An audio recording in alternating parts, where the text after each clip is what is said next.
In Luke 1, we meet Zechariah. He's one of the temple priests who waited all his life anticipating and longing for the Messiah to come.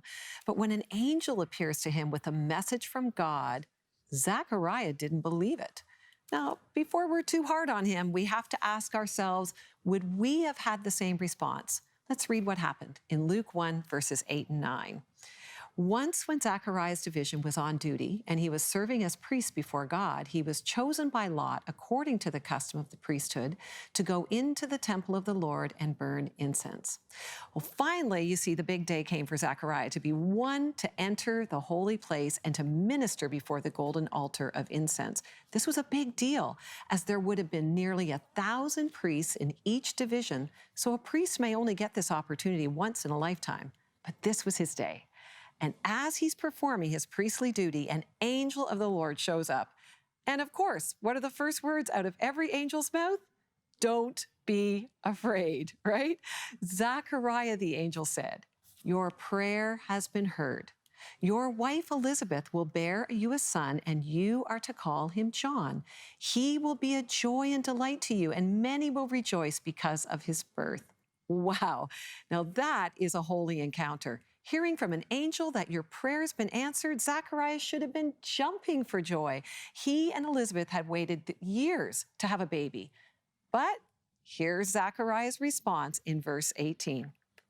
Zachariah asked the angel, excuse me, but how can I be sure of this? I'm an old man, and my wife, well, she's well along in years. Oh man, Zachariah. He missed it. Maybe he thought he was smart to raise his concerns to Gabriel. Maybe he'd given up.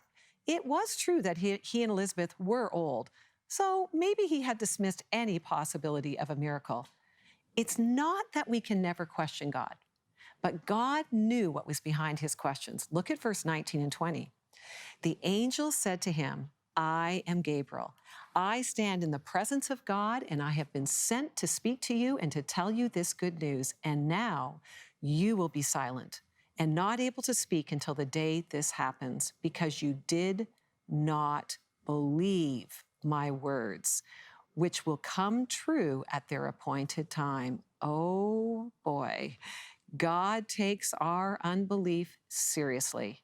That's the point. Our unbelief robs us of what God could have been and what he could have done. Notice God still fulfills that promise to give them a son, and that son was John the Baptist. But because of Zachariah's unbelief, he misses out on what the experience could have been for him. God silenced him. So let's ask an honest question. When God speaks to us, whether through his word or through a sermon or perhaps a supernatural encounter, do we believe him? Do you think you're too old for God to do a miracle in your life? Well, this Christmas season, let's be people who anticipate that God will speak to us, and then let's believe him when he does.